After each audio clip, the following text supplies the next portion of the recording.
Guys, ang layo ho ng dinayuhan ni Lips ng paggagata. Tingnan nyo, hindi ako hindi pa nagagatas ngayon. Nagdala na ako ng gatas at ng... Hindi ko ang sponsor ha, binili ko. Sa kakulitan ho ni Kahalibe ay mag-a-ice tea daw ho kami, hindi gatas. Ang hinihingin ko ay mainit na tubig. Ang ilalabas si ice tea. Baka nakatala naman.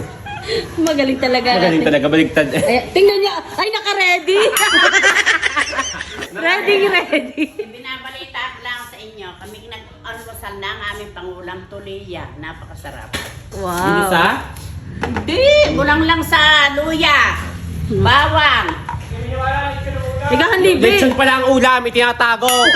pala, nako. Sabi ni CJ. Yan, lechon. Nagtago sa mga bisita. Lechon pala yung ihahain ito Nasa niya. Durabox na daw ang ano. Nasa Durabox pa ninyo ang lechon. Are, ma'am. Ma'am. Matahimik ka dyan ang pagkakalkal. Kung kami yung kinakalkal. Ang sarap punta ni Kahalibe. Inaanuhan tayo eh. Doon niya Pinagsisisihan. Siyempre, ito ang pinto niya. Oh, Wala kang mainit. mamaya babalian kita.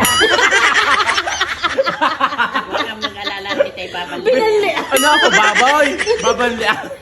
Honeybee. Honey, maganda ang tawagan. Iba talaga pag buntes, nagalaw ang bata sa tiyan, di ba? Ilang taon na ba kaya? Shoutout mo naman ang asawa ni Kulot. Huwag kang gumanya.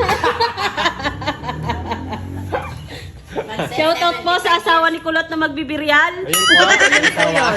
Ako ay 73, running to 73, pero still strong at maganda pa din. Yo. Sana all, umabot si Kulot ng gayang edad. Ayun man, still handsome. Running to 75 next month. Handaan na naman.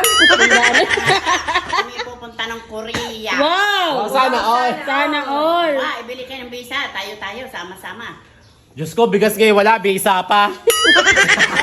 Ay, patuloy ka naman yung paghihirap na yan. Ako naman yung pagkawa sa